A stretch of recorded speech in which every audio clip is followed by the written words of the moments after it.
My name is Jan Holm. I am with Montana Elders for Livable Tomorrow. MELT is what we're called around here. And I am so happy to see all of you here on this glorious day. If you haven't heard the news about Gateway Pacific, the Lummi tribe, the Lummi Nation prevailed, and that permit has been rejected.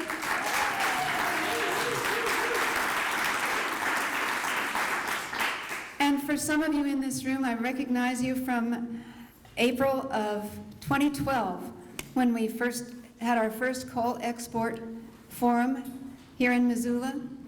And people wrote letters, people went to Spokane and testified, and it made a difference. I really feel like all of us working together have made a huge difference.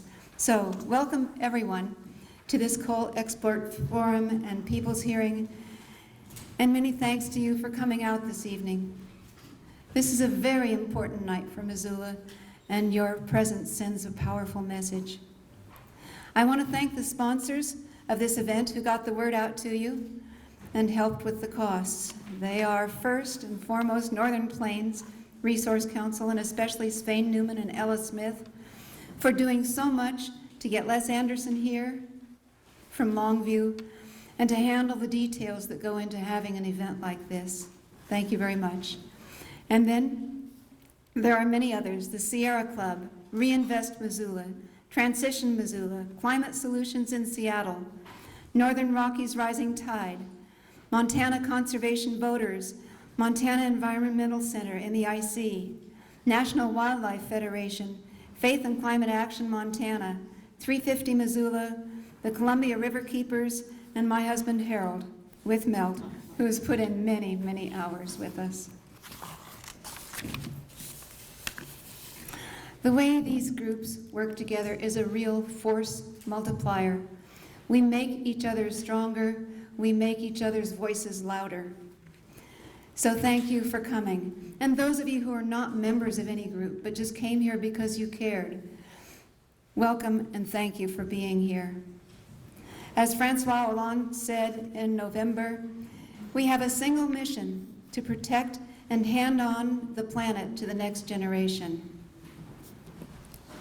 The draft environmental impact statement, the DEIS, on the proposed Millennium Bulk Terminal export terminal at Longview, Washington, was released on Friday, April 30th.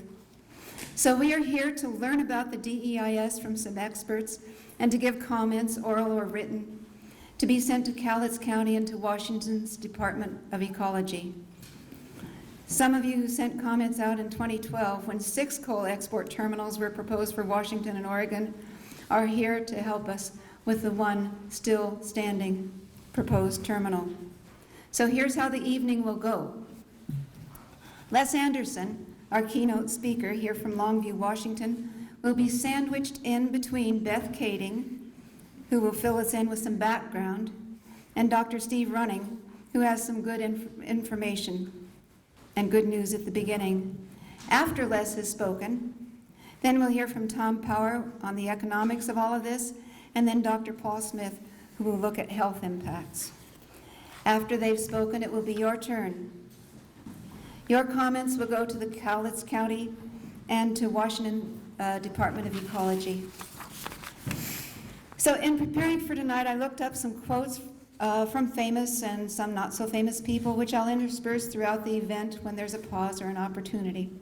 So let's get started. Beth Kading, a member of Northern Plains Resource Council for 25 years, is currently secretary of their board. She worked on the Coal and Tongue River Task Force for years. Where is she? There she is. Okay. And has degrees in fish and wildlife management. She worked with the National Park Service for many years, and she and her husband Lynn live in Bozeman. And did you drive down today? Thank you very much. Beth is going to give you some background on the DEIS and information on the process.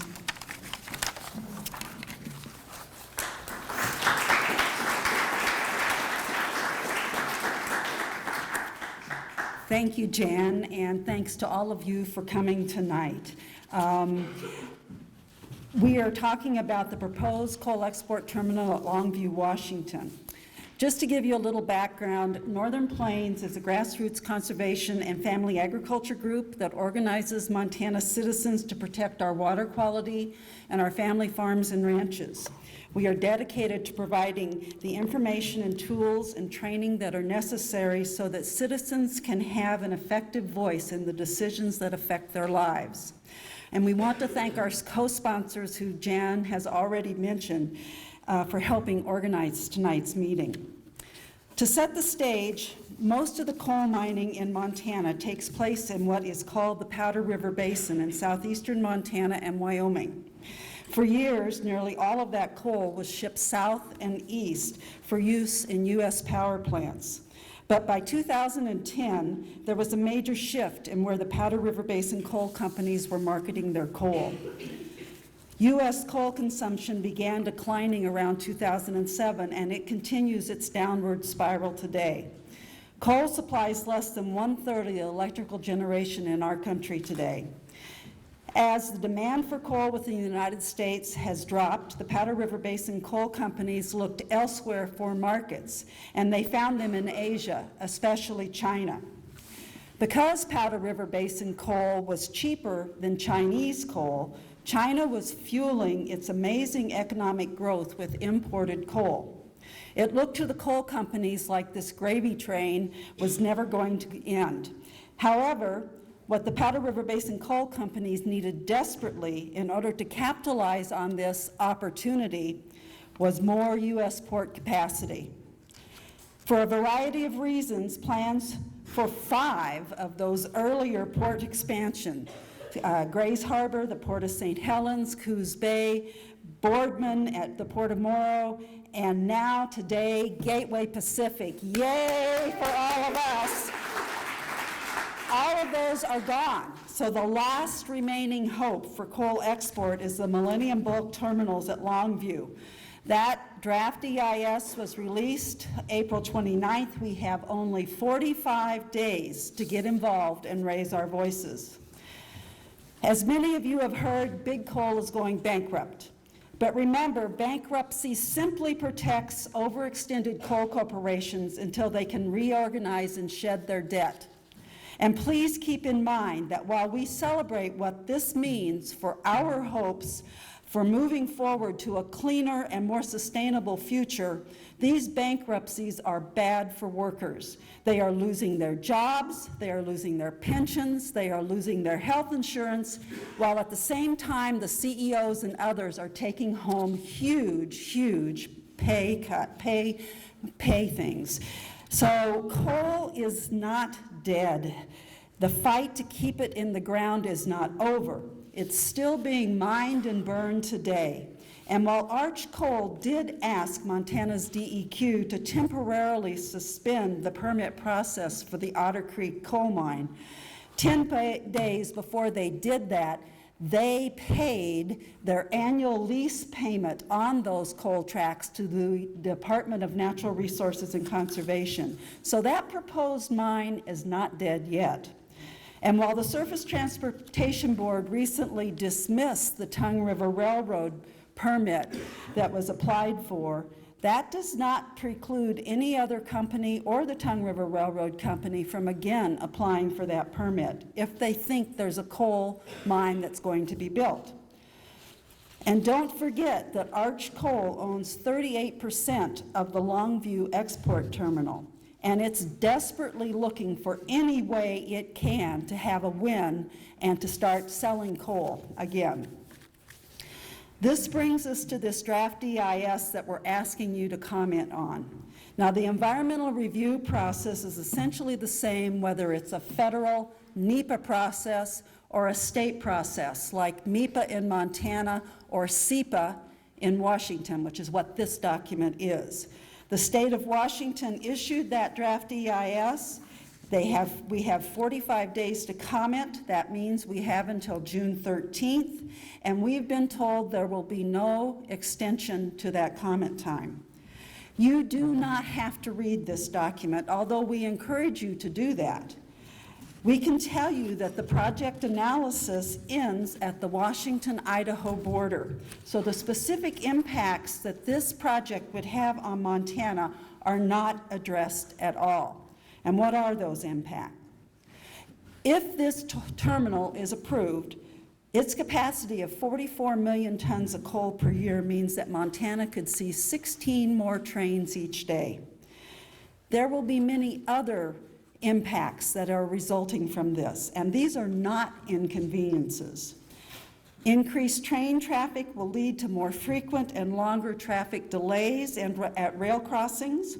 This will disrupt the business and commerce of Montana communities, many of which are bisected by the rail line. It will also mean a greater potential that the emergency responders will be delayed in reaching you if you have a medical emergency, a fire emergency, or if you need the police. There are numerous health concerns associated with trains. Diesel fumes are just one. These fumes contain particulate matter and benzene residues, and benzene is a known carcinogen. Coal dust is another known health hazard. Powder River Basin coal is very friable. That means it crumbles easily. And federal rules mandate that dust suppressants be put on top of the coal after it is loaded into the rail cars. However, there is no monitoring that we're aware of that this is being done, and with time and distance, the effects of those suppressants lessen. Now, those who live near rail lines are very aware of how noisy trains are. But there are also many health issues linked to noise beyond the obvious links of loud noise exposure to hearing impairment and deafness. And while derailments may not be common, they do happen. In 2015, BNSF had 19 derailments in Montana, and Montana Rail Link, which comes through Missoula, had 6. In 2013, those of you who live here in Missoula will remember that there were 3 cars that derailed within the city limits, and so there was 80 tons of coal spilled in town. Now, we all understand that if a rail company needs to upgrade its track, or a bridge, or a tunnel, or a crossing, and they need to do this in order to better facilitate their current or their future train traffic, those rail companies are going to pay for that. However, if a city or a county wants to have a particular crossing in their community upgraded to deal with local impacts, and the rail company doesn't want to do this, under existing law, the railroads do not have to respond to the local government concerns. The taxpayers, you and me, will foot that bill. So no matter how far you live from the coal mines of the Powder River Basin or the coal ports on the West Coast, the coal export issue is going to affect you. Coal companies and politicians tout clean coal, and they tell us that coal is cheap. But there is no such thing as clean coal, and if we honestly calculated the costs of coal to the land, to our health, and to our planet, we would find that coal is not cheap. What is happening now is that the significant costs of coal are being shifted into the future and onto others. The destruction of the land, often very productive agricultural land, where a coal strip mine exists is very obvious. But longwall mining like that is done in the Bull Mountains north of Billings is also destructive, because after that mine bore is removed, the land above it subsides and collapses. The air quality at mine sites is often degraded by blowing coal dust, as well as the orange cloud of the chemicals released into the air during blasting. Another impact is water, which is precious here in Montana. Coal seams are filled with water and serve as vital regional aquifers. Coal mining of any kind severs or disrupts these underground aquifers. Natural springs that are used by wildlife and cattle dry up. Wells dry up. And very often, the surface waters near coal mines are contaminated with runoff pollution. And then there's reclamation, or the lack thereof. Despite the federal and state laws that Northern Plains helped pass 40 years ago that mandate reclamation following coal strip mining, this is not happening. Now, Northern Plains formed in 1972 over the issue of coal strip mining and its impacts on private surface owners who own the land over federal and state minerals. Many of our members' livelihoods as ranchers and farmers depend entirely on clean air and water, native soils and vegetation, and lands that remain intact. Coal strip mining industrializes ecologically important areas that are also home to vibrant and economically important agricultural communities. Coal is the world's most carbon-intensive fuel. The burning of coal has global impacts because of these emissions. What you see here is called the Keeling curve. It illustrates the scientific fact that carbon is increasing in our atmosphere. The burning of coal is changing our world with serious consequences for each one of us as well as all other life on Earth. It does not matter where coal is burned. The pollution found in the emissions ride the global air currents to every part of our world. The pollutants from coal burned in China can come back to Montana in a week.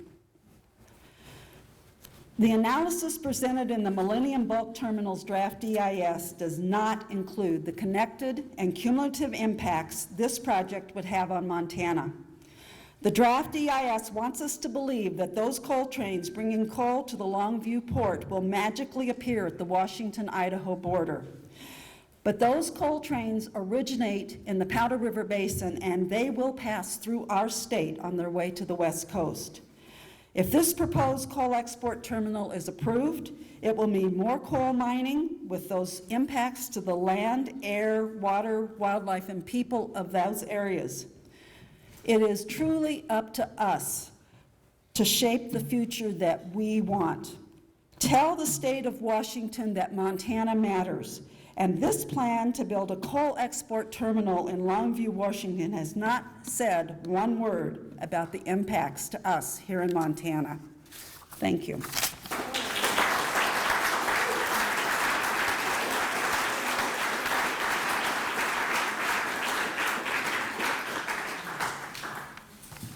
Thank you so much, Beth. I don't know how you could cover so much in 12 minutes. Good job.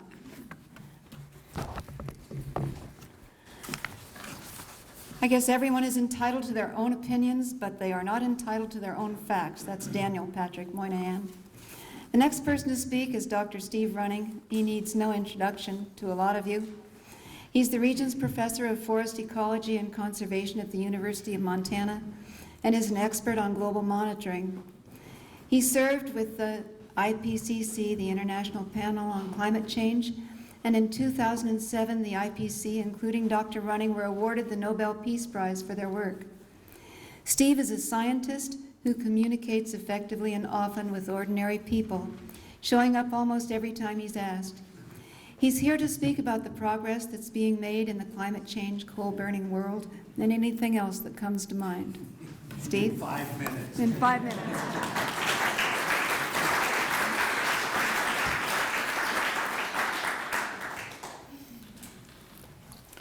Yes, I want to particularly point out what I see happening in the global coal markets and global carbon cycle science. That's the stage that I work in, is global carbon cycles. And we probably a decade ago first identified really clearly that the biggest single carbon emission by humanity is burning coal for electric power. And it became clear to us right at that point that everything else we do in trying to reduce carbon emissions wasn't going to matter at all if we didn't first and highest priority quit burning coal for electric power. And so that's been over a decade ago, and it didn't seem like we were making much progress until about the last year. And I can finally say that we've had a pretty good year in the global policies here. Obviously, we all know about the Paris Climate Agreement, where every nation signed on to a commitment for driving down carbon emissions, and for most countries, that first biggest carbon emission is burning coal for electric power. Now, what's more immediately relevant to us here is that China not only signed the Paris Agreement, but China actually does a 5-year strategic plan for the nation. What a concept, to actually plan the future of your nation. We ought to learn something here. And in the last 5-year plan, China has publicly announced that they will quit importing coal. And so what we're clearly seeing in 2014 and 2015, China's coal imports went down by actual statistics. So they're making good on this strategic plan that they've announced. They are starting to drive down their purchasing of imported coal. And of course, their two biggest sources are Australia and us. And so they have already announced that they have a strategic objective to quit buying coal.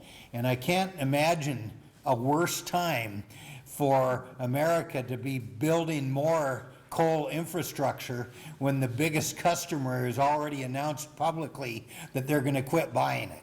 I mean, this is really almost a no-brainer. What I also see now in this last year is the world financial community really starting to catch on that long-term fossil fuel investment, and particularly long-term coal infrastructure investment, is just plain a bad idea. It's a bad investment. You have very high probability of losing your investment with the trajectory of the global economy and energy.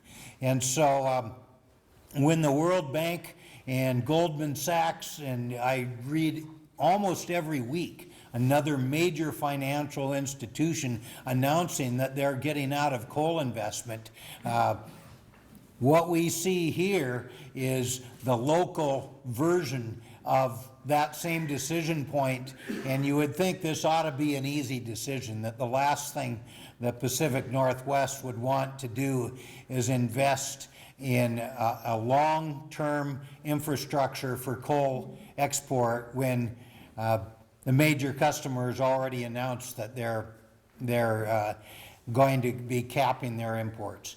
And so I think this is, to me, at the global scale that I work at and study and follow, this is really should be a pretty easy decision, that this is not a terminal that certainly that we want locally, but that even makes any sense in terms of the larger financial picture. It just doesn't make sense one bit. And so I think that's what I want to leave with you on this topic, and I think there'll be more speakers that are going to give some more of these details also. Thank you.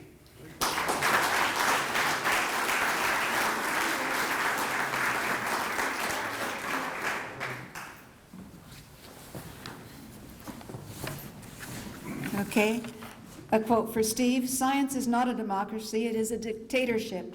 It is a science that does the dictating." That's by John Reisman. Okay. Next, we're going to hear from Les Anderson, who flew in last night from Longview, Washington, where he and his wife, Stella Maris, live about 2 miles downstream from where the Longview Terminal, Millennium Bulk Terminal, would be built. Les has been a businessman all of his life, and in talking with him, Harold and I have found that he's a whitewater adventurer in many regions, including Mexico and Central America. His group, as a member of the Landowners and Citizens for a Safe Community, he initiated the battle with 2 other people against Millennium Bulk in Longview. This group, that now includes 5,000 members, is strong and effective, and he leads them as one of their spokesmen. He knows the ins and outs of this situation, and we are very lucky to have him here tonight. Please welcome Les Anderson.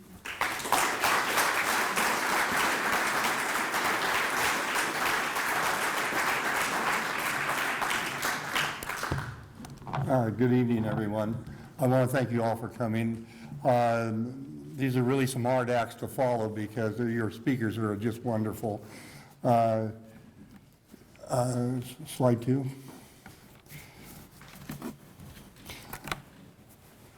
I remember this day. It's been 6 years since Millennium announced plans to export coal from Longview. 5 years later, Millennium's principal investor, Ambry Energy, was forced to sell its debt to a creditor, Resource Capital Fund, and Archcold filed for bankruptcy. Behind the financial collapse of the coal industry is a dedicated, dynamic, all-volunteer group called Landowners and Citizens for a Safe Community. Through phone banking, doorbelling, yard signs, and letters to the editor, a small team of coal export opponents who attended those initial coal hearings in 2010 has grown into an army. We started with 3 of us in a basement and have built to 5,000 members because people are so concerned over this. Slide 3. Longview currently suffers from extensive rail capacity problems. This terminal would send an additional 16 trains in and out of Longview every day. That means traffic would be blocked at the rail crossings in my town for a total of at least 2 extra hours a day. The red triangles that you see there are at-grade crossings. For a little clarity, once that the trains have gone through the intersections, then it takes about 45 more minutes to clear the traffic of those intersections. Now that's 16 times a day. In the evening, it's not nearly as bad as during the day, but we have a lot of traffic in that area right through there where you see the triangles. Slide 4. As you've heard, 44 million tons of coal are planned to travel to Longview every year. If you pile that coal up, you get a pile 770 feet high and the length of Lewis and Clark Bridge that is here in the slide. And that's a 3,000 foot long bridge that connects Longview, Washington with Rainier, Oregon. I'd also add that that's our 9th most traveled commercial road in the state. And that would be subject to those 45-minute intersections after the trains have gone through. Slide 5, please. The route from the Powder River Basin to Longview is 1,100 rail miles, part of which traverses the Columbia River Gorge National Scenic Area, a beautiful and beloved place that encounters 292,500 acres, running from the mouth of the Sandy River to the mouth of the Deschutes River and spanning the southern Washington and northern Oregon. The gorge is unique in its natural and cultural beauty, and if both the Millennium Bulk Terminal were built, up to 16 trains would be added to those tracks in Montana and through the Columbia River Gorge. Slide 6. The proponents of Millennium Bulk want to keep the scope of the EIS narrow, limited the direct impacts just to Longview. They want the Department of Ecology to ignore the real impacts outside this town. The impacts of the mines that would export 44 million tons a year and the impacts of all this new fossil fuel infrastructure would have on our climate. I feel fortunate that my organization, along with many others in the Pacific Northwest and in Montana, were able to look at the big picture and see that we're all connected. Without Powder River Basin mines, the West Coast ports would never have been viable, and hopefully When we eliminate the possibility of the Pacific Northwest coal exports, there will be no markets for new Montana mines and no need for more coal trains. This is so important to remember that we're all connected. New coal infrastructure is mean coal. No matter where that coal is burned, every human being on this planet suffers consequences of climate change. Here in Montana, you're already seeing the effects of climate change. Reduced snowpacks, diminished flows in the streams and rivers, more abundant and longer droughts, increased forest and brush fires, increased risk of intermittent flooding, hotter summers. These impacts threaten Montana's agricultural heritage and outdoor traditions, which, as you all know, also threatens Montana economic health. New coal infrastructures also pose a large risk to environmental justice, both Longview communities and in Montana.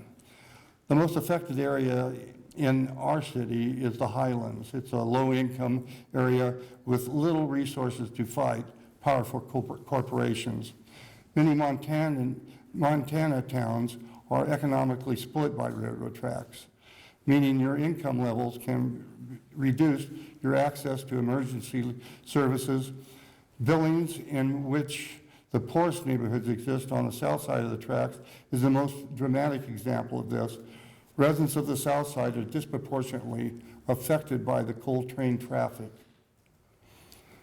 The city of Longview currently sees 35 to 40-minute delays at peak traffic due to trains. Coal trains are 1.5 miles long and travel through Longview at 10 miles an hour. And adding 16 trains a day would wreak havoc on my community. And for what? Economic uncertainty and environmental degradation? No, thank you. Next slide. We experienced a lot of wind in Longview. Coal dust blowing from the coal terminal would foul the air and the water, as well as homes, boats, and businesses up to several miles away. The West Shore Coal Terminal in British Columbia, as you can see, is located 3 miles from residents, yet homes are still covered with coal dust. We will breathe it, our children will breathe it, and our grandchildren will breathe it. Even BNSF acknowledges that coal trains spill a lot of dust. BNSF studies showed that 500 pounds of coal can be lost in the form of dust from each rail car. Each 100-car train, therefore, may spill 50,000 pounds of coal dust into our rivers and towns. BNSF's website stated that the amount of dust that escapes from the Powder River Basin trains is surprisingly large. BNSF has since removed this page from its website. And remember, these aren't 100-car trains, these are 125-car trains, so those numbers are larger. Slide 10. The wide range of health dangers of coal dust including exposure to toxic heavy metals like mercury and increased rates of asthma, especially in children. Longview has the second highest rate of asthma rate in the state of Washington, and with the development of Millennium Bulk, we could easily be number one. Coal dust and diesel exhaust from coal trains can cause serious long-term health problems like lung and heart disease and cancer. Known health effects are from arsenic, which is found in dust, include skin damage, problems with circulatory systems, and increased in developing cancer. I have asthma and COPD, and I'm a non-smoker, and I didn't have the asthma and the COPD until I moved into our industrial town and started getting exposed to some of the diesel particulates. Slide 12. The Columbia River is the largest river flowing into the Pacific Ocean. You could comfortably fit Massachusetts in the watershed 24 times. The Columbia River is 1,243 miles long, capturing waters from large areas of British Columbia and Washington and Oregon, Idaho, and even parts of Montana, Wyoming, Nevada, and Utah. It flows from Canadian snowfields to the high desert grasslands, slides through the Columbia River Gorge, and draws a watery line between Portland and Vancouver and creates a magnificent estuary where fresh water meets the sea. The Columbia River Estuary is home to 13 runs of threatened salmon and other endangered species.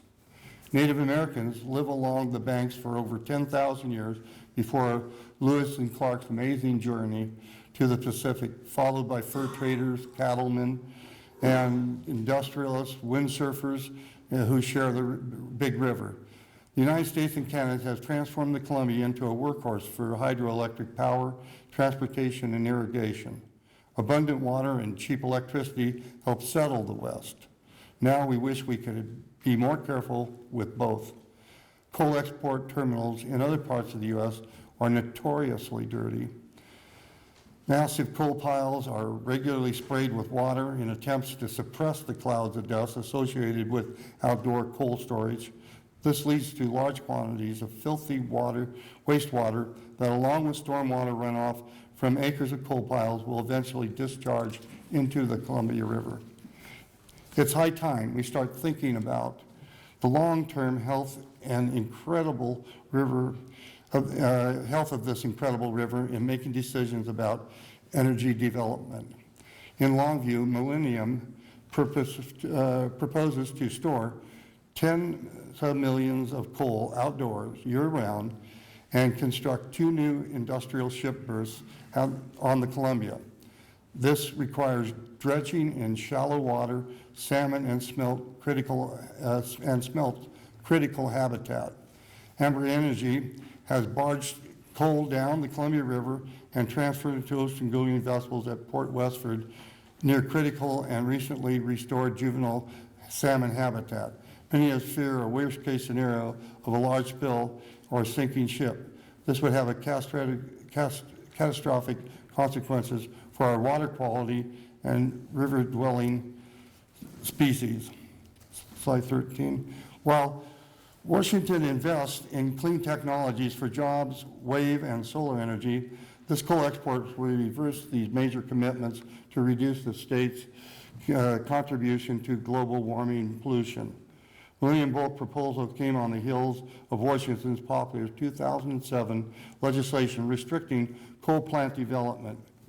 Governor Gregory executive order on climate change and both Washington and Oregon's effort to end their dependence on coal-fired plants. We want to preserve our planet for future generations and reduce the impacts of climate change. We have to stop the investment in new fossil fuel infrastructure and start focusing on the energy economy of our future, one where conservation and energy development go hand in hand. U.S. coal consumption has been downward spiral for almost 10 years. The Port of Vancouver's operational manager, Mike Schitzler, I hope I pronounced that correctly. Sorry, Mike.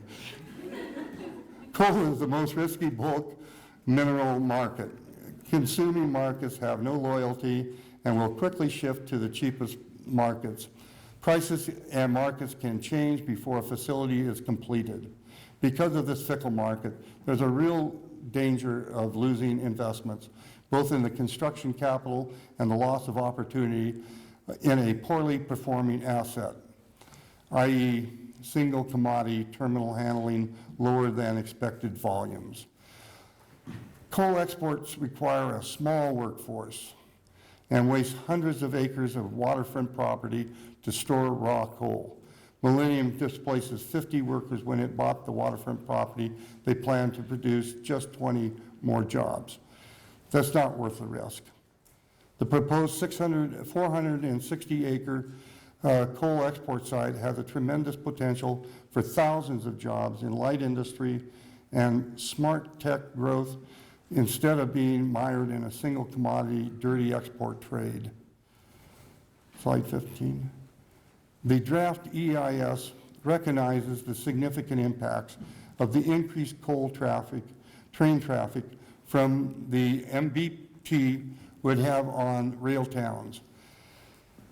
These impacts include rail congestion, air pollution from coal dust and exhaust fumes, long waits, decreased access from train tracks for emergency response vehicles, degradation of aquatic habitats, and the reduction of fish populations. However, the draft EIS does not assess the rail impacts that Millennium Bulk would have in Montana. The document acknowledges that the trains destined for the port will originate in the Powder River Basin and travel through Montana, and does not study the impacts of increased transportation outside of Washington's border. 16. The Department of Ecology paints a bleak picture for people who live near the coal terminal. The draft EIS validates what we know from coal export sites from around the world. They're dirty. Coal dust would hang in the air, impair water quality, and coat homes. The document shows that this project would cause Cowles County to violate the national ambient air quality standards. The path forward is clear. Additional uncovered trains and stockpiles have no place in Longview and along the Columbia River.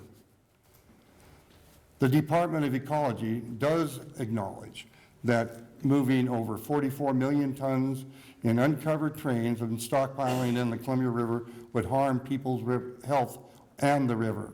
The bad news is the review falls short, relying on unproven mitigation. The draft EIS says that mitigation would not eliminate significant adverse impacts resulting from construction and operation of the proposed action, and admits that mitigation measures are unenforceable and speculative, but offers no solutions. This document makes the decision clear. This coal project should be rejected, as it already has been in other communities across the Northwest.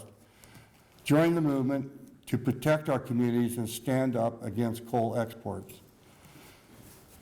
The best thing you can do to defend against a bad idea is comment on the draft EIS. The public comment period began April 29th, 2016. Comments must be submitted and postmarked by June 13. The Washington Department of Ecology will be collecting written comments online and by mail, and they have made comments forms available to the public. Written comments should be mailed to Millennium Bulk EIS CO, ICF International, 710 2nd Avenue, Suite 550, Seattle, Washington, 98104. There are also comment cards here today that I would encourage all of you to sign. If anyone is interested in recording oral testament, you may do after today's program. Your comments will be transcribed and submitted to the Washington Department of Ecology. Northern Plains is also organizing a road trip to the official hearing in Spokane on May 26th, if you're able. I highly encourage you to go along. Your testimony could prove extremely powerful in my state, and the trip sounds really fun. And if you're interested, please talk with Ella at the end of the program, and together we can ensure a safer and cleaner future for our children and our grandchildren and our great-grandchildren. And so I'd like to close and thank you very much, and for the rest of you to have a very wonderful rest of your afternoon. And thank you again for coming. It's been a pleasure to come here. It's just been an honor to come to Missoula and be able to speak to all of you. So thank you very much.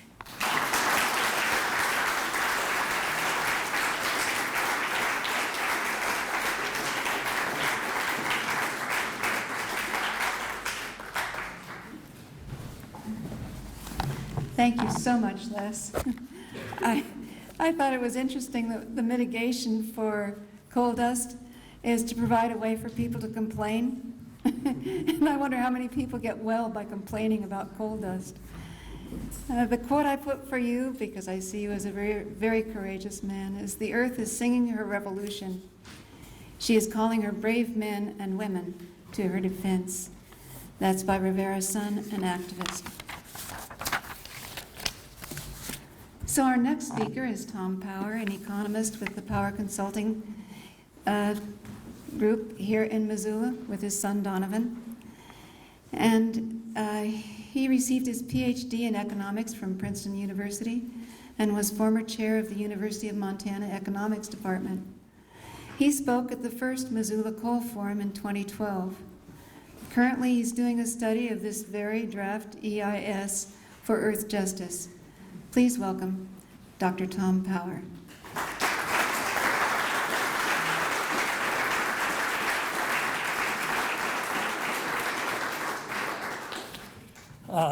It's dangerous to put an academic up in front of a microphone and tell him he only has 4 minutes.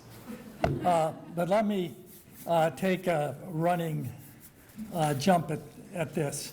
My son Donovan and I have been working for the last 10 days on reviewing the draft environmental impact statement. Our concern has always been with the climate change, global warming, greenhouse gas emissions, and have been working around the nation, actually, with some success at federal district and federal appellate courts in trying to get the analysis of the impact of mining coal and shipping it to Asia, to try and get the people doing the analysis to take seriously the global warming implications.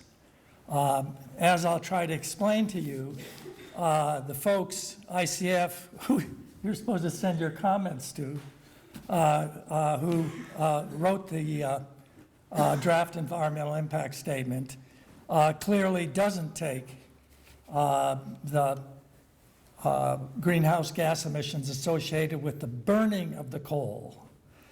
They spend a lot of space on the vehicles being used at the mine, the explosives used at the mine, I don't know, the belching of people at the terminal. They go into everything, typically, but the combustion of coal. Let me just focus on that. The EIS, and I'm just talking about the greenhouse gas climate change aspects of it. The EIS tries to bracket the likely impacts of the mining and shipping of the coal and the combustion of the coal once it reaches Asia. It tries to bracket those by having 5 different scenarios. 3 of the 5 find that the greenhouse gas emissions will decline if we boost the mining, shipping, and burning of the coal. The fourth scenario, which is labeled the most likely, is much more optimistic on the climate change. It finds that the mining, shipping, and burning of the coal will have 0 impact. It won't be positive. It won't make us better off from the point of view of climate. It'll just have 0 impact. The one that does have some greenhouse gas increases is labeled the upper bound. So we have this range which already has labeled the only one that discovers there will be greenhouse gas increases as a result of the mining, shipping, and burning of the coal, has already been labeled the upper bound. That's the unbiased picture that we're being given by the draft environmental impact statement. This is sort of a typical strategy of government agencies to have to make important and difficult decisions, is to create an incredibly broad array of possibilities and then pick something in the middle. The whole point in general of creating that broad array is to leave them free to choose almost anything they want. Now you may ask, how in the world can mining, shipping and burning this coal reduce greenhouse gases? Well, the first thing that was done to arrange that outcome was to ignore all you've heard about the changes in the market for coal. So they're focused on what used to be, so the boom and demand for coal in Asia, combined with the Clean Energy Plan, EPA's Clean Energy Plan.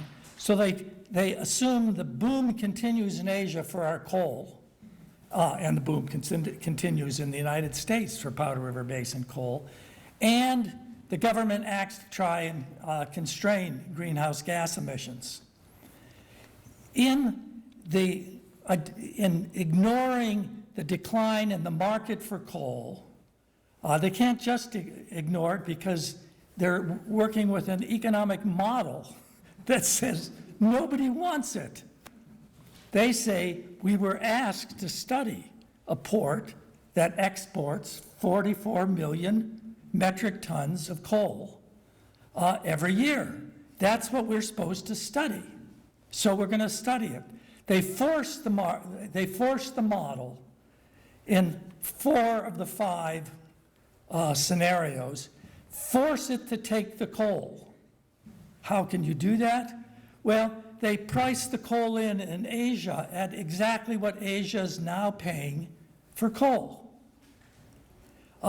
So instead of seeing, well, nobody wants to buy this stuff, it's too expensive, they just assume that's not true. But even worse, once you set that up, that our coal will arrive in Asia at exactly the price that people are currently paying for coal in Asia, means that the price of coal doesn't get depressed by dumping all this new coal on the market. They're just assuming the price stays the same. If the price stays the same, then there will be no lower price that encourages people to consume more coal. The price will be the same. There'll be no reason for people to burn more coal. The result will be that our coal will simply displace other people's coal. Perfect substitution. So our coal gets burned, but somebody else's coal doesn't get burned. Meanwhile, back at home, to get this 44 million metric tons of additional coal out of the Powder River Basin, you're going to have to dig deeper and dig more. That's going to jack up the cost of Powder River Basin coal in the United States. That will discourage us from using that coal, and instead we'll be burning more gas, and renewable energy will look better. So in the United States, the result of Powder River Basin coal prices being jacked up will push down the emissions of greenhouse gases. That's the positive. That's where the positive comes. Now we look at Asia, and there's no impact because we're just displacing 1 ton of coal with another ton of coal, and no more coal gets burned. The net result is for 3 of those 4 alternative scenarios, 4 of the 5, we have the depressed market for Powder River Basin coal in the United States using more gas, more renewables, less greenhouse gases. In Asia, where all these 44 million metric tons get burned, no increase in greenhouse gases. And so the world and all of us are better off. We should just mine more, ship more, and we'll be on our way to controlling greenhouse gases. That's the level of logic that's being used in the analysis. That's how serious the rigging is. Now, in the one alternative that's labeled the upper bound, what's really assumed is that we return to the good old days. Now, the reason where there was a great demand in Asia for American coal, there was still great demand for Powder River Basin coal in the United States, et cetera. No coal companies had gone bankrupt. No ports had been abandoned. None of that happened. We were still in the boom days of 2012 or 2013.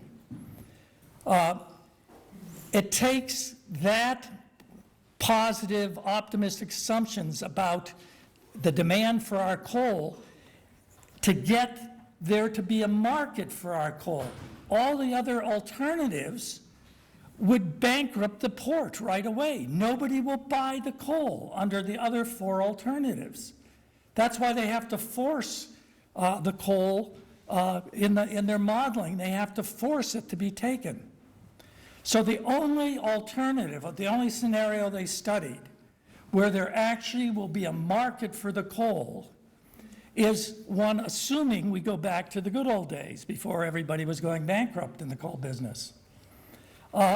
In that sense, they're being realistic. They're making assumptions that would make the Longview port viable. There's actually a demand for that coal in Asia. But when that happens, then Powder River Basin coal looks really cheap to Asians. It drives the price of Asian coal down as we compete to get a piece of that market. As the price goes down, countries in Asia use more coal. They use less natural gas. They invest less in renewables, et cetera, et cetera.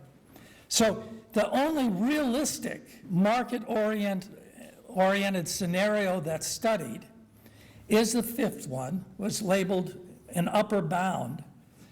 But it represents, if the port is going to work, if it has an economic future, if people are really going to invest in it, it has to be those economic circumstances that are in that fifth alternative.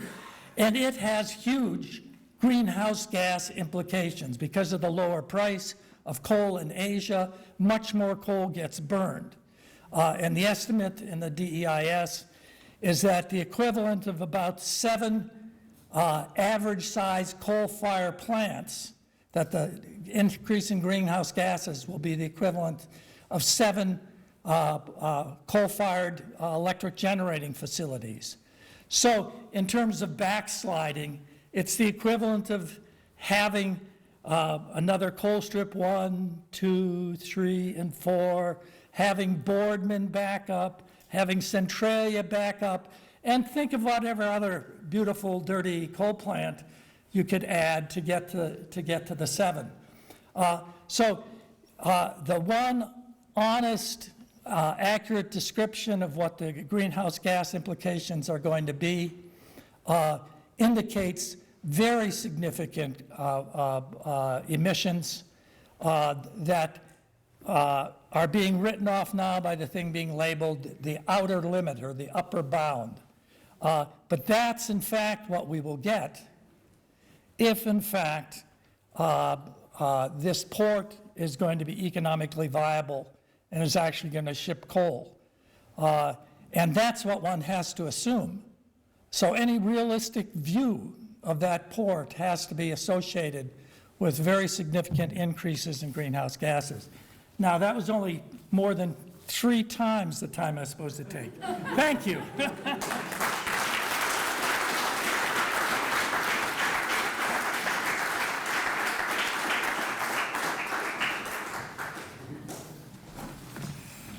Oh, Tom, that was terrific. Thank you so much.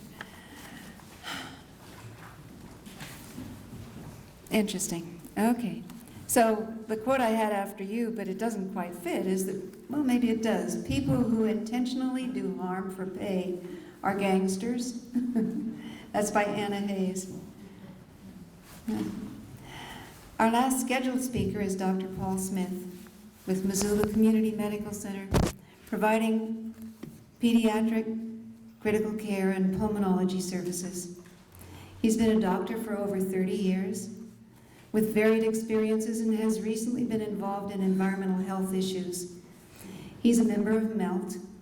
His work with infants and children gives him a firm foundation in the health impacts of air pollution related to burning coal and to climate change.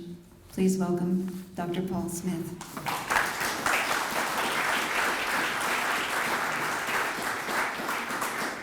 Talk about tough acts to follow, a Nobel laureate, an economist, and two wonderful speakers of slides. So I'll still keep mine to less than 5 minutes. I'm really happy to get a chance to comment on the health implications of increasing coal shipments by rail through our communities and others. It's easy to make the case that the negative health impacts of coal will occur because they've been occurring for the last several thousand years or several hundred years, and there's no reason to think that a little bit more is better. I hope to stress the health threats local to Missoula and also stress that the threat will be greatest on the vulnerable, including children, infants, the unborn, and the elderly.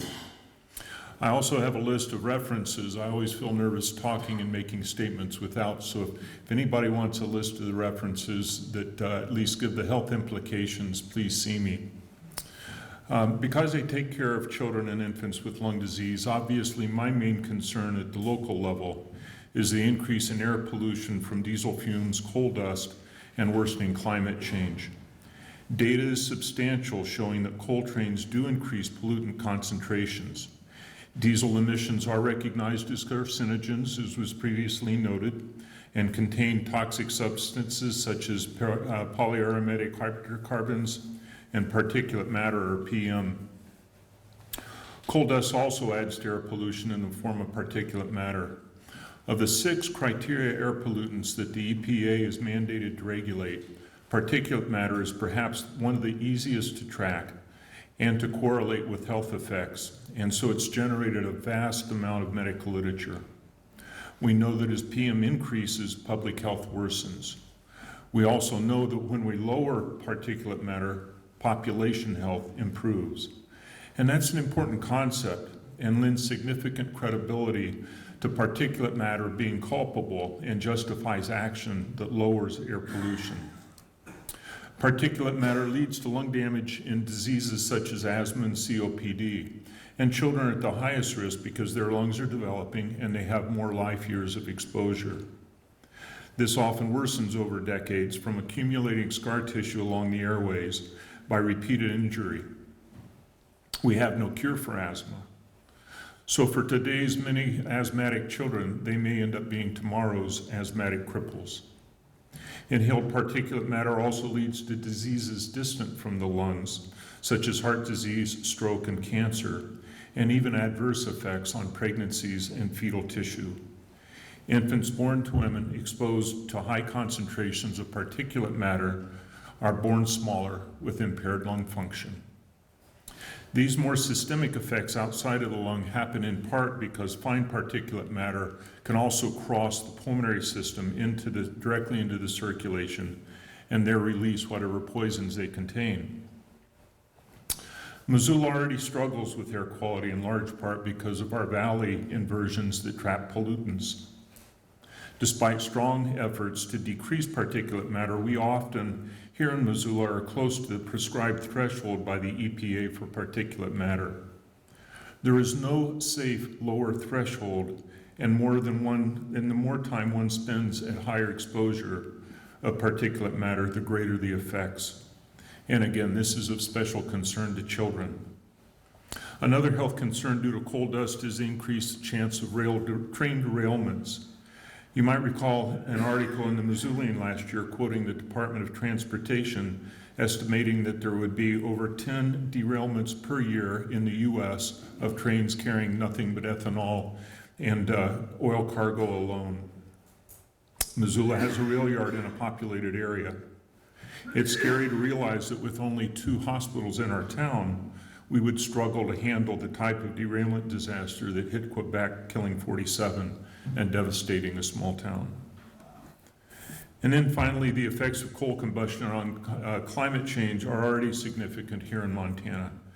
As was noted, we've already come through 2 of the warmest years on records and the warmest April on record.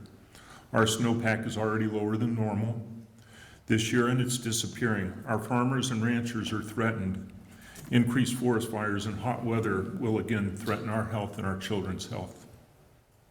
By way of closing, one of my favorite quotes when giving a talk like this is from C.F. Kelly in 1909.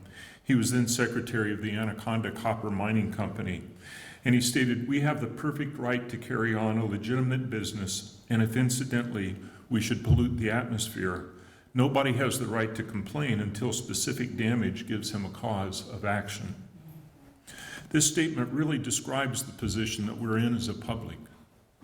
We can't stop a process legally until we can show harm. But by then the ground, the air, the water are contaminated and our children are sick and it's too late. So ask yourselves, when we're coming through these discussions, what angles are we heading in? Is the public being shouldered with the responsibility to prove harm? Or is it the onus on the industry to prove there's no harm? Harm to health has already been shown. There is specific cause for us to halt more air pollution. Thank you.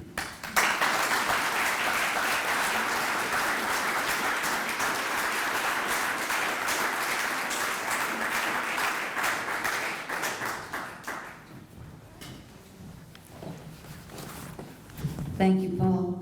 You see why we feel honored to have him with our group. He really carries a clear and powerful message.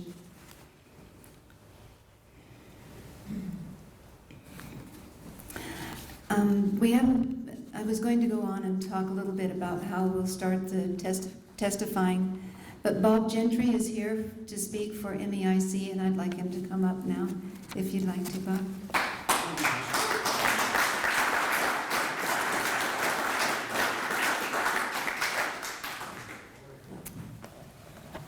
Hi, everybody. Hi. I am Bob Gentry from Missoula, and I'm offering my comments this evening on behalf of the Montana Environmental Information Center. It's a public interest environmental nonprofit organization based in Helena, Montana, and we have over 50,000 members in the state of Montana and nationwide. So it's my great honor to be here, and my great honor to be chair of the board of directors for MEIC. Thank you. So, environmental review under the, first of all, the National Environmental Policy Act and then State of Washington's State Environmental Policy Act establish a process for making major state and federal decisions. And even though they are procedural and can be manipulated by the drafters, they're among the most meaningful of statutes. They establish a process whereby agencies may comprehensively examine the impacts of their decisions and mitigate those impacts prior to making some sort of disastrous decision. These statutes not only allow, but they mandate that agencies look before they leap. And we know what can happen if they don't look before they leap. These can be disastrous, damaging governmental decisions that we, the people of Montana, are particularly aware of as it relates to mining heritage in Montana. These statutes also mandate that we, the people, have an essential role to play in government decision-making. Our exercise tonight here, even in registering our comments on the Millennium Bulk Terminal, and the duty of government agencies to carefully consider our comments is essential. I mean, it's essential to the fabric of our participatory democracy. And so MEIC and our membership urge the U.S. Army Corps of Engineers, the state of Washington, and Cowlitz County, Washington, to accept our comments and to look before they leap into an unsupportable decision to build a terminal for export of Montana Powder River coal. The mountain of evidence on the unsustainability of coal burning as an energy source for the world is, of course, overwhelming. But here are a few more comments briefly on why building this export terminal is a bad idea. Now, we've already had lots of testimony about the coal market downturn, and briefly, in the last year, in 2015, between the first quarter of 2015 and first quarter of 2016, mines in the Powder River Basin production declined 36%. Montana's largest exporting coal mines are in big trouble. Our largest producing mine, the Spring Creek mine, decreased production by 51% in 1 year, last year. This mine is owned by Cloud Peak Energy, and Cloud Peak has told Coastal Export Terminals that it will not be shipping any coal to Asian markets until after 2018. And it's even paying an export terminal, this is one, BC's West Shore Terminal, paying them not to export its coal. So this is the state of coal export right now. Signal Peak, the Bull Mountain coal mine, Montana's only underground mine, recently told analysts that the value of the coal mine is zero. That's a $362 million write-down on its investment. They cited depressed international demand. So, and by the way, they're also paying a export terminal not to export their coal presently. And several other Montana coal mines have decreased production significantly in the last year. So the decoupling of the growth of the coal industry from electricity demand in the U.S. and China, it's happening. It's happening already. China, in addition to what we've heard before, it's suspended new construction for coal plants in 15 provinces just this March. China is closing 1,000 coal mines this year. That's about 60 million tons of production that they're voluntarily shutting down. 30 seconds for 2 more pages. I'll hurry. It intends to close down 500 million more tons of China production in the next 3 to 5 years. Obviously, they don't need U.S. coal. So, Dr.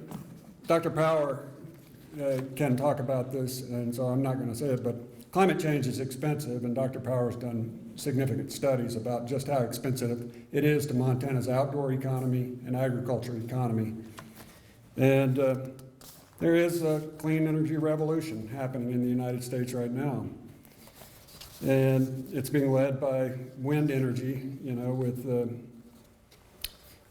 35% of new generating capacity was added by wind this past year. So I'm going to conclude here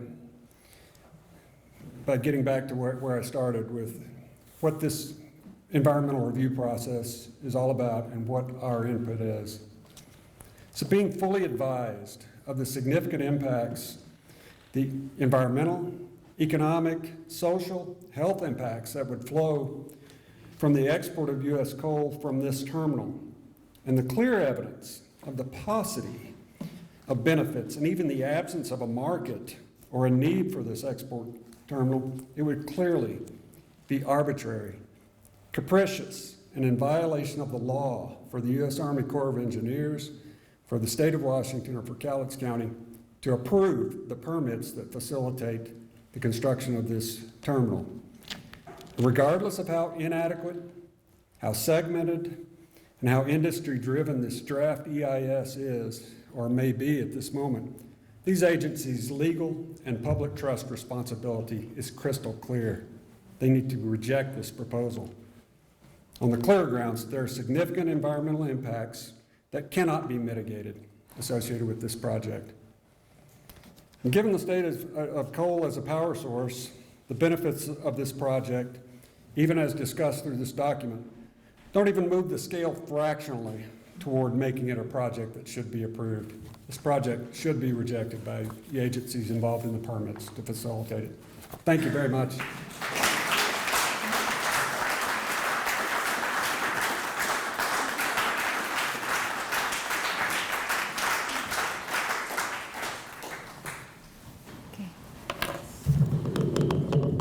Thank you, Bob. Okay, so now, first I want to thank again all of our presenters. You were wonderful. And now we've arrived at the People's Hearing portion of the night. Before I get into that at all, I want to remind you about the trip that you can take with us on May 26th if you're interested.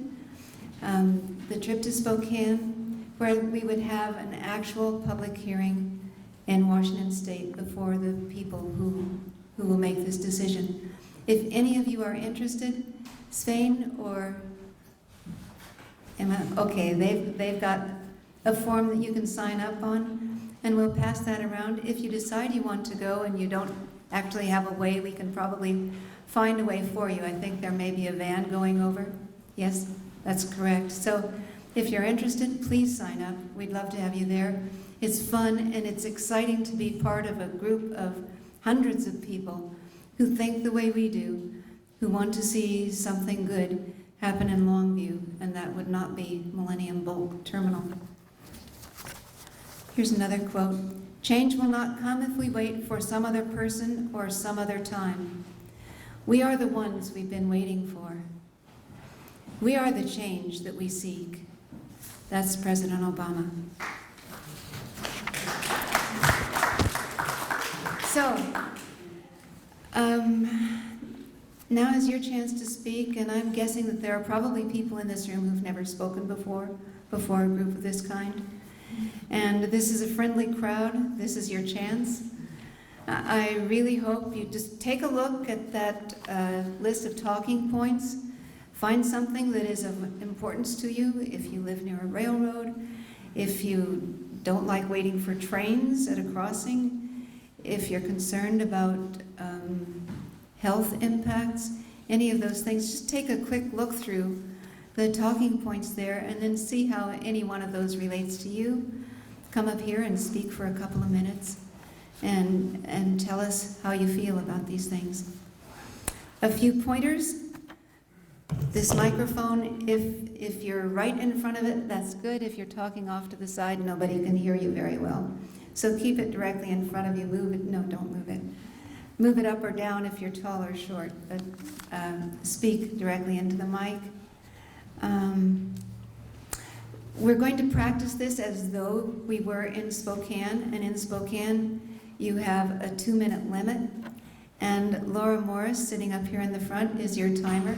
Hold up your cards there, Laura.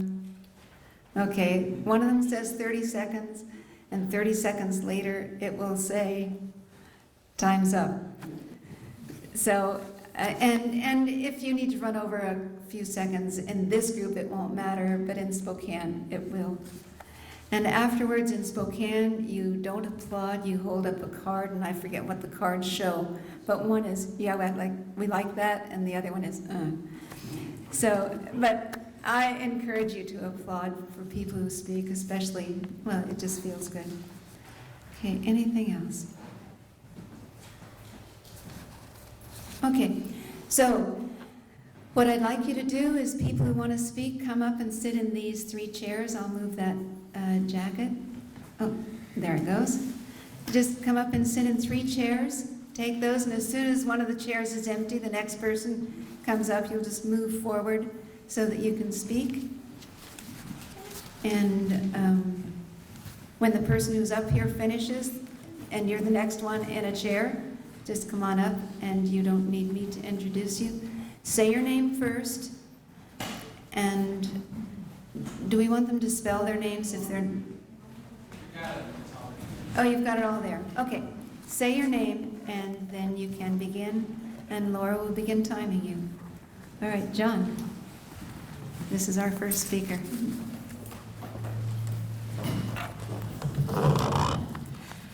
Good evening. I'm John Woodland. I retired in January as the Superior, Montana Fire Chief. While I'm speaking from my background in emergency services, I do speak for myself. Superior is one of the many small towns along the rail lines this project will negatively impact. Emergency services access to many of my district's neighborhoods require crossing the tracks, and that's true of many other towns along the rail line. This includes hauling our water supply across the tracks. I've personally waited at a grade crossing for a train to pass while on an emergency service response. This proposal will add to train traffic and increase the likelihood emergency services will be negatively impacting communities all along the tracks. The tracks through Mineral County in places are built right along steep mountainsides next to the Clark's Fork of the Columbia River. Trains fall off these tracks, sometimes into the river, and not that infrequently. In my 10 years as a fire chief, there have been 2 trains in the river in Mineral County. One visible from my home included empty oil cars, and the other dumped Boeing fuselages into the Alberton Gorge. More traffic means more wrecks. And more traffic also means more pressure not to hold up the trains for more maintenance work, which means yet again more wrecks. For Montana and eastern Washington and Idaho, it also means less access and higher prices to ship agricultural products. But for emergency services, today the 800-pound gorilla in the room is climate change. And if you don't think that's an emergency service issue, just look at the newspaper for the last week at the evacuation of between 80 and 90,000 people from Fort McMurray in May in northern Alberta, months before there's supposed to be a fire season in that part of the country. This is the future for the entire Intermountain West if we don't act decisively now on climate change. We cannot continue to invest in fossil fuels projects such as Longview and have any chance of limiting the worst impacts of climate change. I urge you to say no to the Longview coal port and yes to acting decisively on climate change now before it's too late.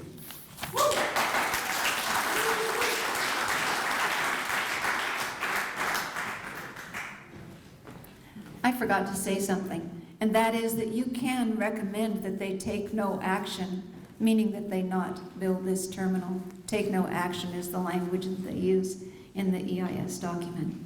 Okay, next.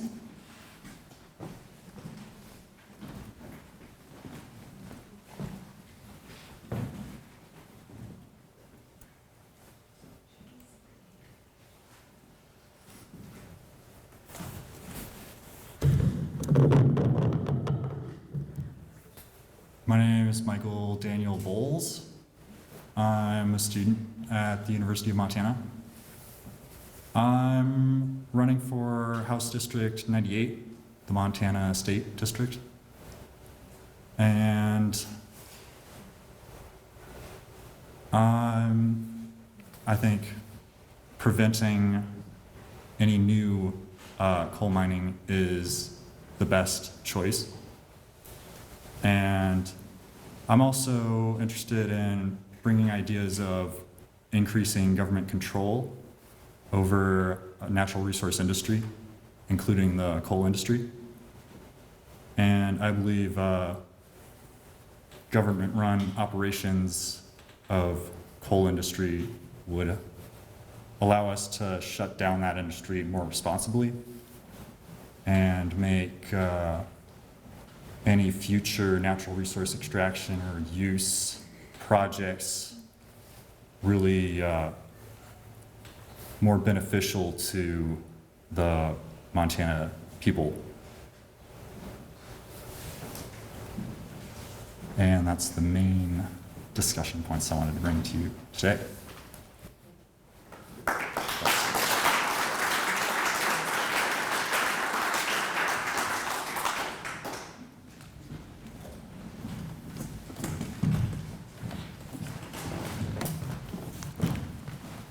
Hello, my name is Carolyn Walker. I used to be Carolyn Alderson, and I lived along the Tongue River for 20 years of my life and raised my 3 children there. There is an interesting story about a law and a regulation that actually stopped something. When I lived down there, the Northern Plains Resource Council, I was part of the beginning of it, was just beginning. And that's when you all have heard of the Tongue River Railroad. And the Tongue River Railroad was thought up and started because there was a mine plan for that area for right on the Tongue River, and it was called the Montco Mine. Well, there's a sort of nice picture of me shaking hands with President Carter in 1977 at the signing of the strip mine bill. And in that bill, there's a piece of the legislation that says, there shall be no strip mining on alluvial valley floors. And the Montcalm mine was right on the Tongue River.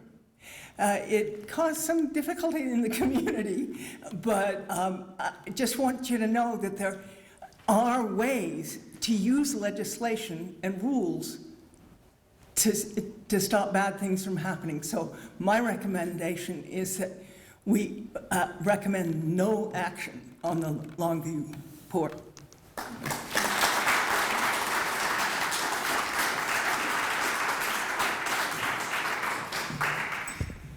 My name is Jim Parker, and I live in Missoula, Montana.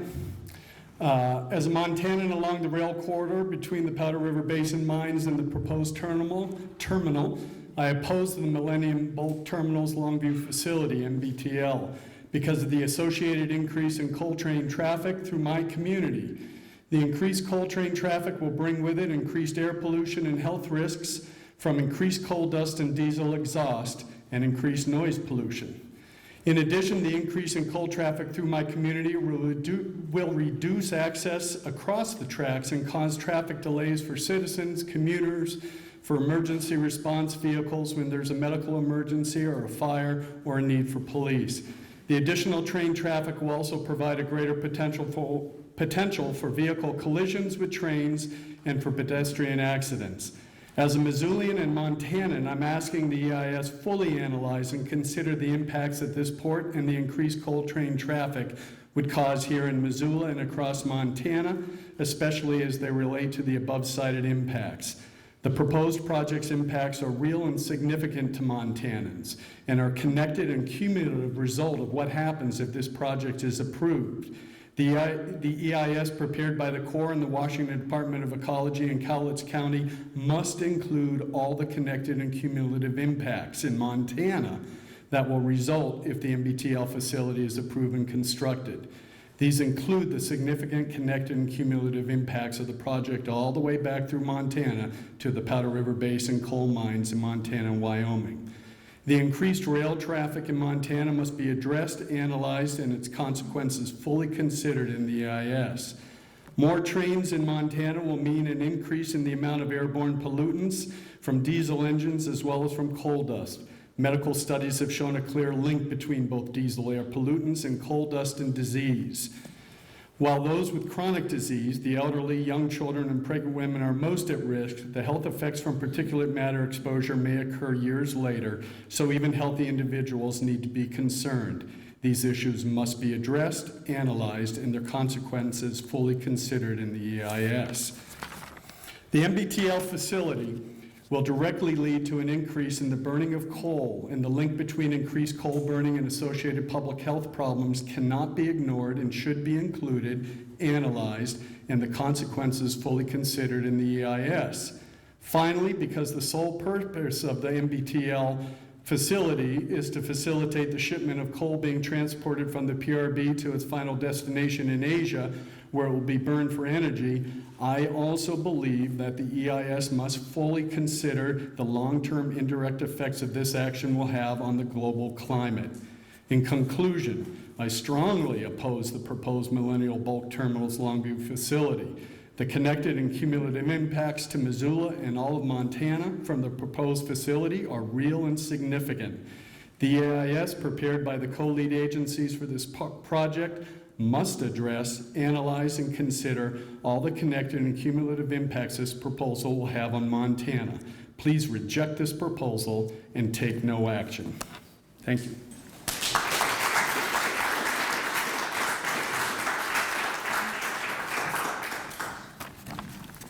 I'm Harold Holm from Missoula. My hometown of Butte, Montana went through a long period of horrible air quality early in this century because of ore smelting. Read a book called Smoke Wars. People sickened and died, especially underground miners like my grandfather, who was cut down in the prime of life by lung disease. The corporate giants call the air pollution a nuisance, but it was deadly. Oh, what a nuisance death was to my family. And what are some corporations proposing to do a century later but ship Montana coal overseas so citizens there can sicken and die from a nuisance called coal? A friend of mine who is a former coal mine manager says this: the problem with the coal mining industry is the product is poison. We know that CO2 is increasing dramatically, is now over 400 parts per million. Humanity hasn't seen this level, but it is affecting climate change dramatically. Note the wildfires. The current wildfire in Fort McMurray in Alberta, Canada, caused the evacuation of over 88,000 people. Smoke reached Billings, hundreds of miles away. Perhaps a wake-up call for Montana, where we have rapidly declining snowpack, are facing longer, hotter, drier, more dangerous fire seasons, and possibly worsening air quality. For sure a nuisance for residents and a real downer for tourism. The DEIS gives Montana scant attention. They say 16 additional coal trains a day would go through Missoula, but cite inflated numbers for existing traffic of 25 to 28 trains. We currently see only 13 to 15 trains. 16 more trains would double current traffic. The effects would ripple down all the impacts of safety risk, derailments, noise, dust, delays at crossings, etc. They should know what our current capacity is and give assurances that deficiencies will be mitigated. My last word: bring down CO2 emissions by switching to renewables. Vote no action and show the U.S. means business in climate mitigation.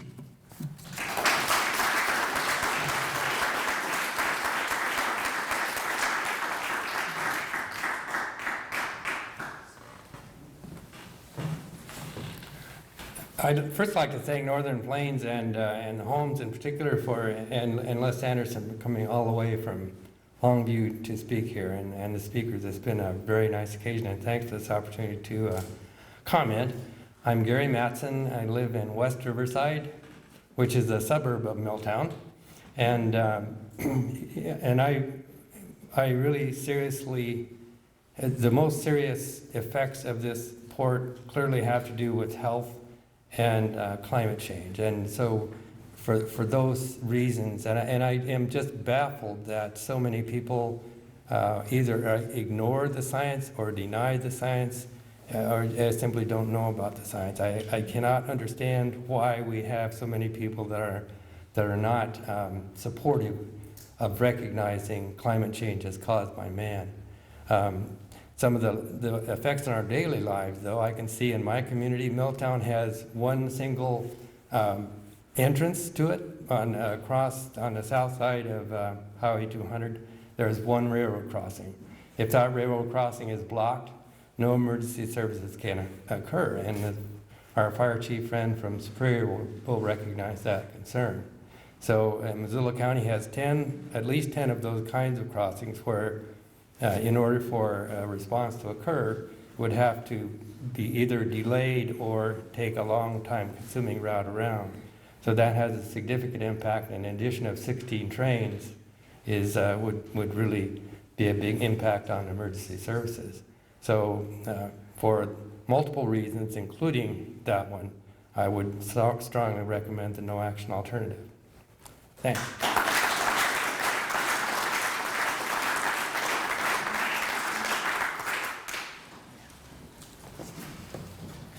Thank you. Thank you all for being here. My name is George Price.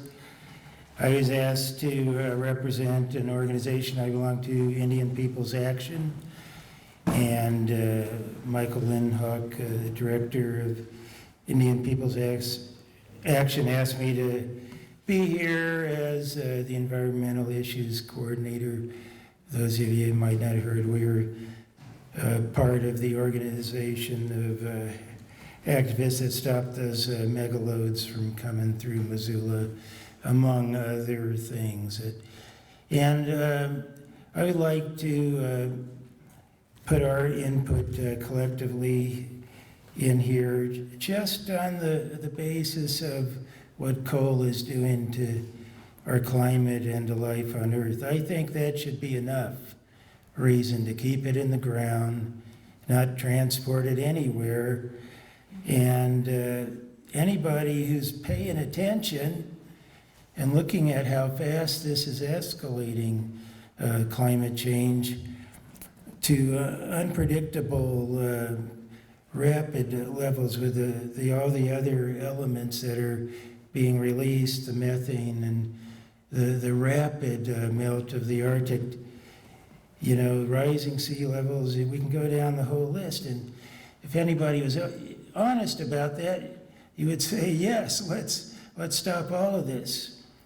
And I also would like to say, let's look at paradigm shift and steeply question a society that provides incentives for people to write environmental impact statements that are intentionally lying to the people for profit, for money, in a society that lives for money.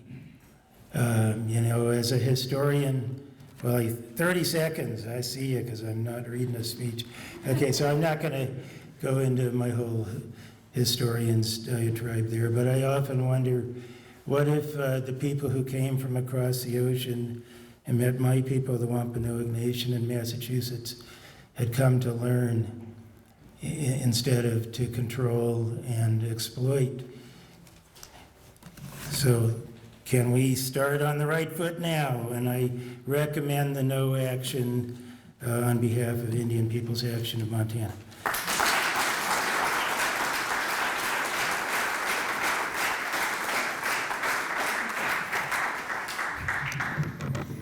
Hi, my name is Dave Ditloff. I'm the regional representative for National Wildlife Federation. Most of you are probably aware of the nation's largest wildlife group. We're the folks that put out Ranger Rick magazine. That's our biggest identifier here is with the kids. Last year in the Northwest, there were some species of salmon that literally had zero recruitment. There were, you know, in 3-4 years, you know, that's going to take a hit. There's going to be nothing coming back up the streams in order to spawn. Impacts are almost, you know, certainly dams are related to some of the impacts here, but last summer's conditions literally had most of the species, you know, most of the adults coming back up the rivers and streams here to the headwaters of the Columbia River Basin, you know, died due to high temperatures and low stream flow, directly related to climate change. I want to talk a little bit quickly here, something that hasn't been hit hard today, you know, talk about wildlife. And it starts right from the beginning. You look at the mine site here, the direct habitat displacement, the poor reclamation that follows it, that impacts wildlife. You look at what happens on the mine sites with water, that impacts fish and wildlife. Okay, the next connector we look at, you know, how's it you know, transferred over? You look at the trains. There's been a lot of talk about human health, you know, consequences here, which are really important. Those same impacts, you know, are related to wildlife, particularly the fisheries here. That coal dust gets into streams. There's mercury concerns with it here. Other neurological issues concern, but mercury is bad for people eating the fish as well. We've got, you know, dozens of streams and more, you know, multiple dozens of lakes in Montana that have mercury consumption warnings here. You can only eat so much of the fish. That's an impact to wildlife. You look at the ports, same thing here. The direct construction of the ports displaces habitat for sure.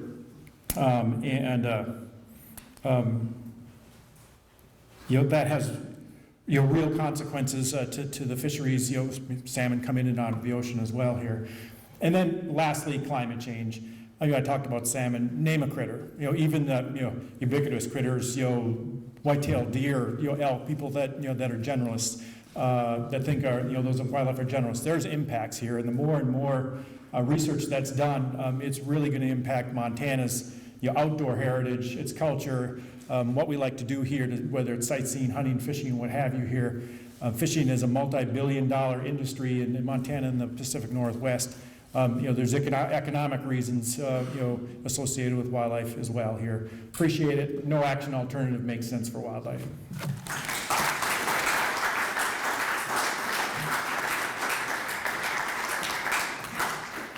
Hello, my name's Dave Jones, and I've been a fly fishing guide in Montana for over 30 years, and Dave just inspired me to get up here and talk about what I've seen in my career with the fisheries. I work primarily over in the Big Hole, and my season has been shortened by an average of about 6 weeks in the 30 years I've been doing this.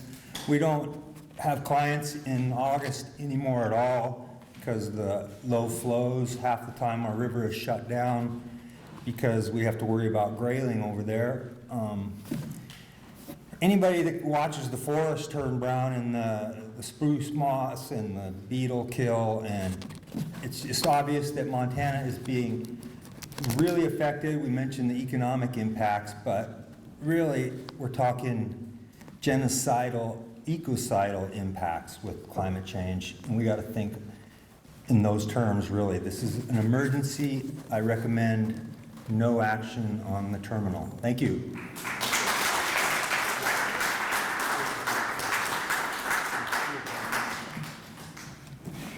Hi, my name is Steve Schwartz. I live here in Missoula. I'm the professor and chair of the Department of Communication Studies at the University of Montana. I teach and do research in environmental communication, and I'm speaking on my own behalf, not of that of the university. Recently, I've co-authored a book on the rhetoric of the coal industry.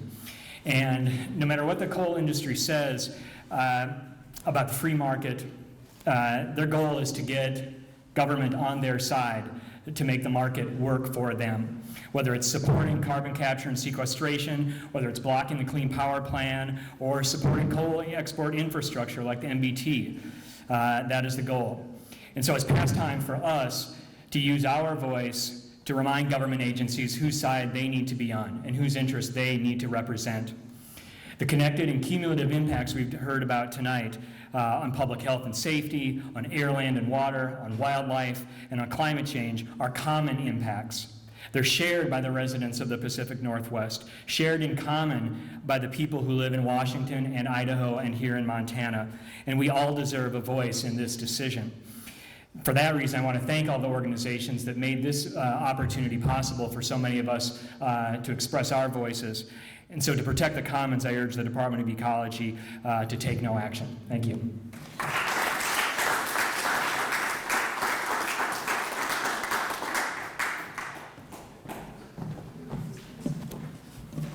Hello, I'm Michael Bowles again for a second comment. I wanted to expand a little bit on my first comment to clarify about my idea of responsible operation and the transfer of industry, because I know the transfer of industry using eminent domain or whatever can be really expensive, and I was hoping to change law at the legislative level to make the transfer of natural resource industry entities more convenient and more cost effective, or much more, very reasonable,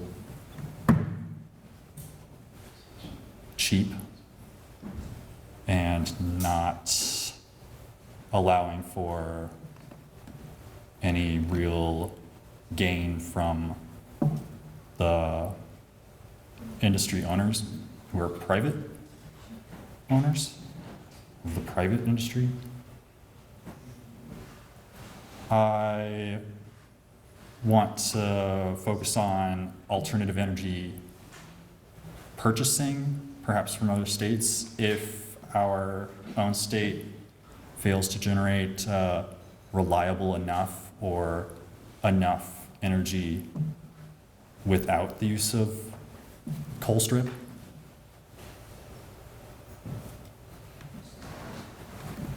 And I'm interested in people's sentiments on a business agreement with California or Colorado for their wind energy. You can email me at michael.bowles@umontana.edu or find me on my website, which is michaeldanielbowles.org. And I recommend no action on the terminal Thanks.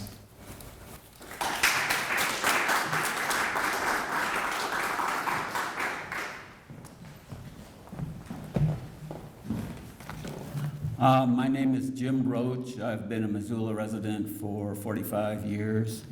And I don't understand why this draft environmental impact statement doesn't address impacts of rail traffic in Montana. That seems sort of ridiculous. It seems like a ripoff.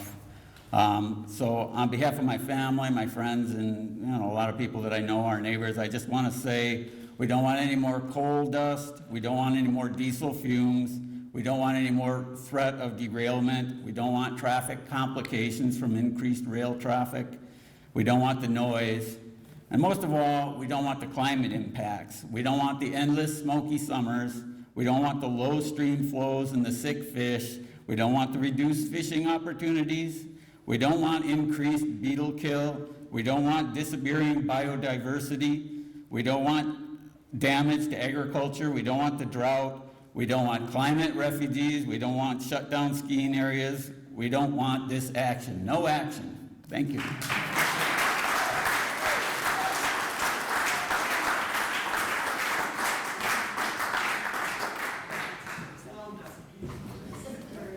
Okay. My name is Claudia Narcisco, and I am speaking for myself today. We've been trying to find some things that I was going to speak about. I found an old letter that I had written in, I guess, November of 2013. There goes my letter. I had it on my phone. I mailed it to myself. Anyway, it was hard enough to read. I emphasize that connected actions between the mine and the port and Asia and the effects on climate change and how it would cycle back to us, and requested that they consider this.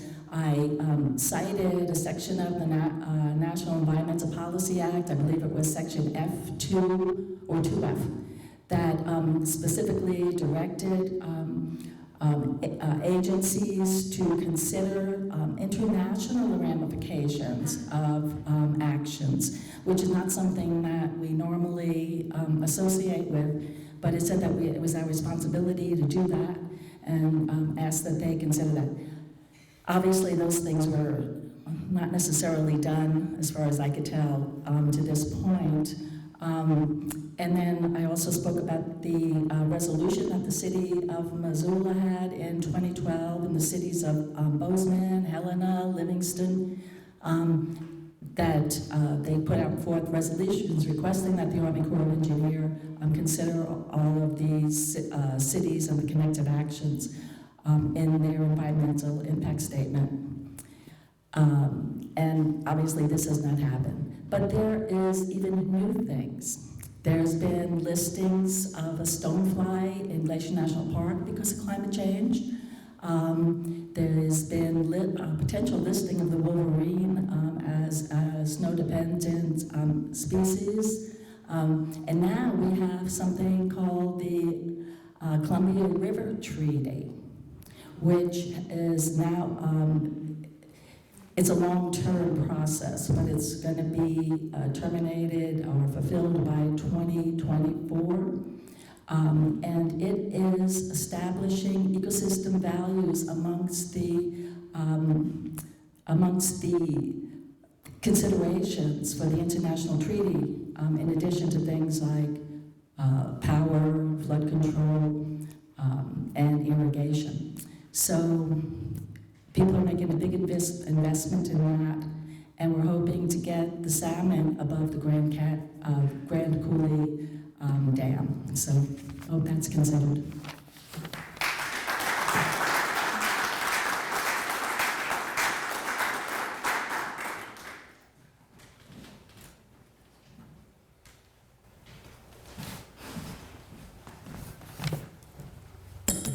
Is there anybody here who signed up or who didn't sign up to speak and now has a thought that you'd like to present to the group? Because if there is, we'd sure like to hear it.